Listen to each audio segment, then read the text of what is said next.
sit down and interview real people, talk about their real lives, and hopefully we can get some real answers to help you connect. Our first guest tonight, he is a lead singer of a band. He is the sultry voice of morning announcements. He is Justin Lagrange. All right, Justin, welcome to Real Talk. Thank you for coming. Pleasure to be here. All right, man. what are you hiding? I have a pack of smokes in my pocket. No, Sorry. just kidding. No, seriously. It's true. As I This said is in the just water. intros, you are a lead singer of a band. How did that come about? Music has always been a giant factor in my life, my family's in general. My oldest brother listened to everything from Def Leppard to Phantom of the Opera, and my middle brother was more the James Taylor. Got into some country there for a little bit. And my parents, there was always music playing. My grandpa was in bands and stuff. It's a very musical family. But yeah, so for some reason, out of all of those genres, the 90s, The 90s. Good music. the Alice in Chains, the Pearl Jam, the Soundgarden, the Nirvana, Well, all you just that. said a bunch of good band names. What's your band name? Star 69. Star 69. Your call back to the If 90s. you're calling back the 90s, Star 69. You'll get the reference. Your It's call not what back you're to the 90s. All right. But yeah, and then of course we wanted to have the subtlest Fight Yes. Club reference ever. But still, no, we probably 3 years ago or so, me and a real good buddy of mine named Greg, we were talking about like how fun it would be to relive our glory days of playing. And I used to play like 5 nights a week, and then I got older and I can't stay up past 10. So, but that's true. True I'm story. in bed by 9. It's all good. High five. Woo! I understand completely. But yeah, and it was one of those like, yeah, we talked enough about it, and it was like, well, let's just do it. So we play like once a month, and we're all older, and we all takes us like whatever time it is past midnight is like how many days it takes us to recover. So like if it's 2 a.m. whenever we go to sleep, then it's Well, 2 Ozzy days. Osbourne takes like 2 years.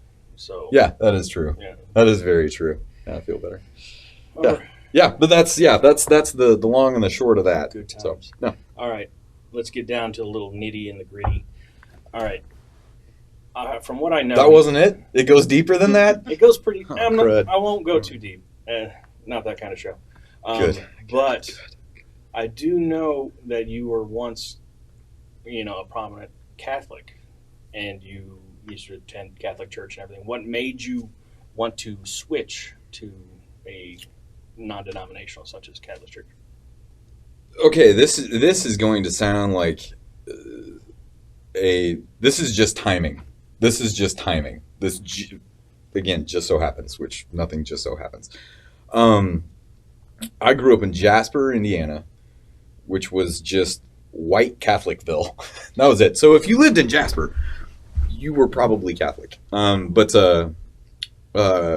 I don't know. I went to Catholic school. I had cool teachers. They were nuns, but they weren't like there was no knuckle There's laws stuff. against that. The stories, yeah, they were not true. They were like having your favorite grandma. But yeah, and I had a lot of questions. I had like a ton of questions for like being a fourth grader. It's very healthy to have when you're Christian. Yeah, very, very much so. Very much so. And they were encouraged. Like, they were actually encouraged. It wasn't that whole, well, it's a mystery. It wasn't any of that. There was a lot of encouragement there. And encouraging, like, well, dig in and find, And I had one teacher in particular, Sister Joanna, in fourth grade. And she was one of the most, like, we butted heads. Like, Oh, yeah? huge. Butted heads, huge. So she was short then. She was actually. She was very tiny. She's so frail. But She was a nun. so I tried not to, real hard You're because that kid. yeah, it was, I don't know if there's like a one-way ticket if you injure a nun. But There's always room for forgiveness. right, Yeah. right. That's what they teach. which is good. But yeah, no, we butted heads constantly. But then like something changed, and we actually had a really good relationship.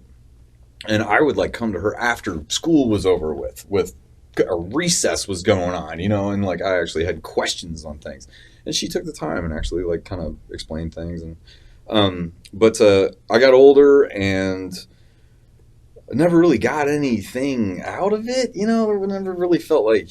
And there's a great quote, and I think it may have been Robbie, or Alabaster Bags, maybe. Anyway, that's just basically, it says God has no grandchildren.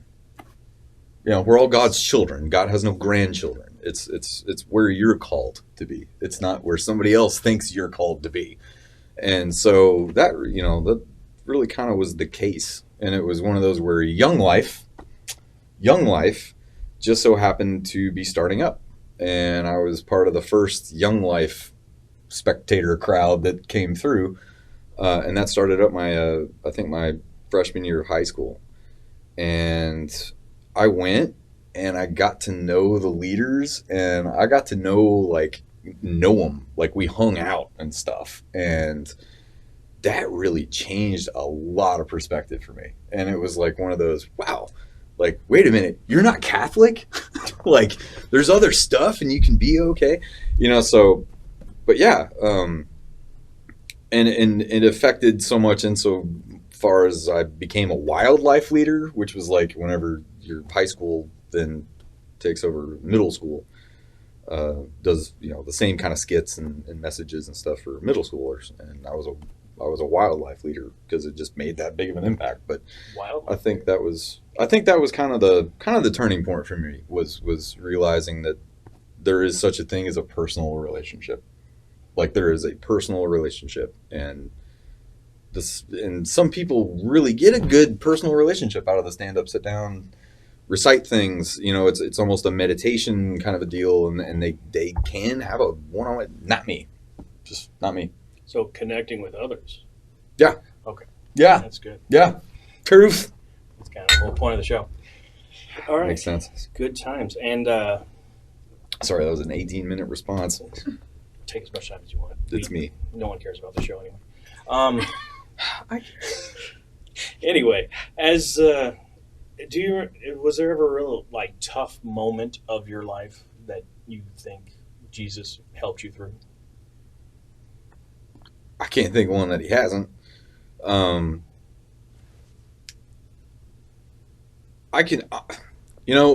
think for me, it's more of a being able to look back and realize the reason why. Like you go through absolute just cruddy moments, just bottom of the barrel kind of things. And then like a few years later, you find yourself in a spot where you're happy, and then and it's kind of neat whenever you take those moments and you start connecting dots and realizing, okay, had this not happened, then this wouldn't have happened, then this wouldn't have happened. And, and all that stuff that makes you really grateful that you're not in charge of your own life. And as a whole, during college, man, I was just in a horrible relationship, totally toxic. And it was one of those where I stuck around way too long, and it was like, just, yeah, I wound up dropping out of college. I only had a couple credit hours left. Of course, my parents just loved this, but yeah, I wound up, breaking off that relationship. I had long hair at the time. I, basically shaved my head, pulled a Britney Spears. Full on Britney. Yeah. Wasn't full on Britney. I didn't have like kids. Like a patch with the umbrella and stuff? Or? It was close. But yeah, I dropped out of school and moved back home with my parents, and yeah, it was very dark. But it was one of those where, like, looking now at it, and it's like, okay, because of that relationship that was horrible, though, I actually have now some of the, like, my most longest lasting relationships came out of that. And right now, like, I'm the place I work for even is due to knowing somebody that I met through that time, so it's like just the realization of everything serving a purpose, as long as you allow it to, So yeah, if dark stuff happens, it sucks whenever it's happening, but it's that realizing that eventually you'll figure out why, that just makes it a little less painful. So the whole point is to try to get people out there to reach out and connect with people they don't know. And this is to help to get to know you. Gotcha. So what kind of person do you believe might be out there at church or just, on the intranet, whatever? So many people. So many people. So many What people. kind of person, though, like more specifically, could reach out to you and connect with you? Who do you think you could, help? Bottom line, if we're being honest, I suck at commitment. I'm horrible at that. Real talk right there. Yeah, for real. Yeah, it's one of those where, as far as availability goes, Yeah. I'm sometimes available and sometimes not. And if I am, it's like, You should see how many times he's replied to my text messages. 3, And maybe out of 18 17 times. Oh, we were close. Yeah, we were something close. like Yeah, that's no joke. Yeah, I really do. I suck with getting back. And even you can ask my best friends, man. It's one of those where yeah, it'll be a thing where we just don't talk for a year, and then reconnect and everything's just the same as it was. So that is ingrained in me somehow. I need to work on that. But yeah, so I'm terrible with that. One thing you're good at, though, is your obscure music and TV film references. That, on the other hand, Epic, by the way. Unfortunately, I'm about 10% that actually only gets it whenever he starts spouting stuff out. thank you. Well, again, I grew up in Jasper. There wasn't anything else to do, so we watched movies. Always a smile. If you couldn't get a slot on the bowling alley, because that was the other thing. Bowling. I thought you were a golfer. I did, yeah. Actually, me and I think there was probably 3 of my best friends joined the golf team. Oh, yeah. Whenever we were in high school, and I really didn't play golf, but yeah, joined the golf team just because you got free golf anywhere in the city, even Sultan's Run, the really cream of the crop, rich course and stuff. You got to play for free. So yeah, we all joined the golf team. I actually learned to really enjoy golf. But You still play, come right? to find out, I do. Yeah, I played this past this past weekend. I played with my dad. What's your handicap? No clue. That's I don't really keep score. It's fun to fun. So Yeah. that's for people who are usually horrible at it, by the way. But I'm bogey golf. I'm bogey golf. Usually on average about bogey golf. That's pretty good. So I No, don't know what that translates to handicap wise. I never got into that. I never I don't even know how that works. I don't even know how to do a handicap. I don't know what you do. How do you figure out your handicap? That will make horrible entertainment, so I'll explain it to Okay, you later. cool. Please do. Send it in a text. I may reply. Cheers. Okay, so now you help Pastor Dave, out with the morning announcements here at Catalyst Church. How'd you get that gig? They asked me to. Oh, right. Yeah, honestly, yeah. He was like, hey, actually, so who? It was Trip. Who's the children's ministry? Moved away. Not Marty. That is Trey. Trey. Okay, Trey. Yeah, he used to do those, and then whenever he moved, yeah, I think Dave was like, hey, you like to talk? Weird, I know, but yeah, he was like, you want to do that? So sure. And I think it's worked out pretty well, considering you're hilarious most of the time. It's tough to even get a thought out at 9 o'clock. I'm the only one morning, that actually probably enjoys the good rant every now and then. Hey, thanks, man. Well, you were Thanks. going on something about Facebook, something about posts on Facebook. Yeah, I have such mixed reviews on social media in general. It's I don't know. I think for starters, I think we, as far as just self-centeredness, that really feeds into that, and I think there's enough of that in the world. But the good that can come from it, you get word out there that you may not get anywhere else, and it's free, but it also it just costs so much of your time. It costs so much of your energy. It's just almost not worth it sometimes. But at the same time, people are probably going to watch this on there, so can't knock it if it's something you're using.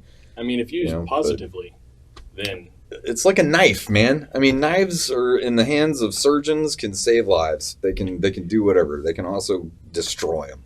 It's just anything else. It's how you use it. But yeah, I've seen social media sites destroy marriages, and it's sad. But yeah, no, for real though. With Facebook though, or any other thing, I'm picking on Facebook just because it's the one that I have.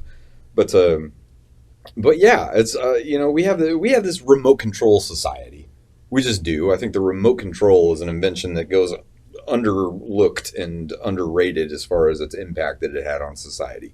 You used to have to just power through whatever was on because everybody was too lazy to get up and change a channel, and so whenever you can sit there and instantly have something anything, it's just people sit there and they scroll and what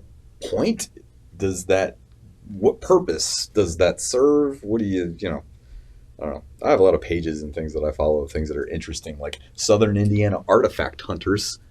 That's a fun one. See a lot of fun arrowheads, things of that nature, where people are finding them. A couple of fishing groups. Right. Of course, the PGA, because it's right there along with them. Both exciting so far. Yeah. No, it's riveting. It's riveting to me.